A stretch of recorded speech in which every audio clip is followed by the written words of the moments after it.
веќе него е време забележувам дека одложувам да работам на магистерската тема со мотото и односно со образложение дека се немам време. А зошто всушност немам време?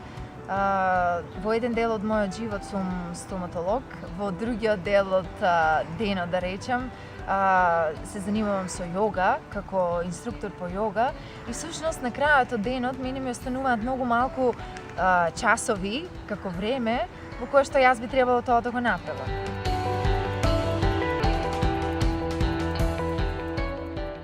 После обуката освестив некои работи. Едната е тоа да јас играм неколку функции или улоги во животот. Освен тоа што сум стоматолог, што сум инструктор по йога, јас сум и сестра, и ќерка, и внука, и другарка, и девојка, и пријателка, и најпосле и човек. Имам некои своји лични потреби кои што треба да ги направам. Со тоа што ќе оддавам доволно внимание, односно доволно време, помалку во текот на денот или во текот на неделата за извршување на секоја оваа функција, онда и јас би била задоволна и другите би биле задоволни.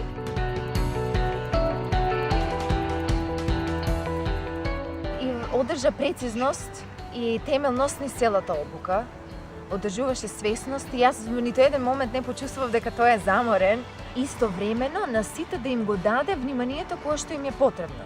Тој е многу темелен и отворен за да помогне до крај да го ислуша тој и просто да додаде од негов аспект разни совети што би можела да направи таа личност или јас, например, во некои мои примери, за да можам подобро да се организирам или пак само да го променам начинот на гледање на работите и веќе само решението само да си го донесам.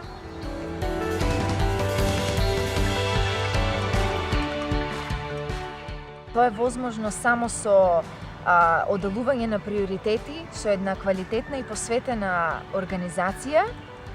И како што велеше Лазар во еден момент, значи менеджмент на време не е да се направи се што се испланира, туку и ако излезе нешто итно кое што мора да се направи, свесно да му се даде приоритет на тоа во тој момент, а да се задржи добрата организација и после тоа едноставно кога ќе би се променил планот, да може да му се вратиме на тоа кое што претходно сме го имале испланирано, но во некое наредно време.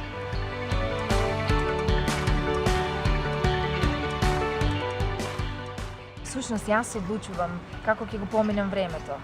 Дали ќе имам некој крадец на време или не, со тоа што одржувам свесност и посветеност за да го издржам тоа што треба да го и за да го направам тоа што треба да го направам, јас всушност и донесувам свесна одлука како ќе го поминам моето сопствено време, а со тоа и мојот живот.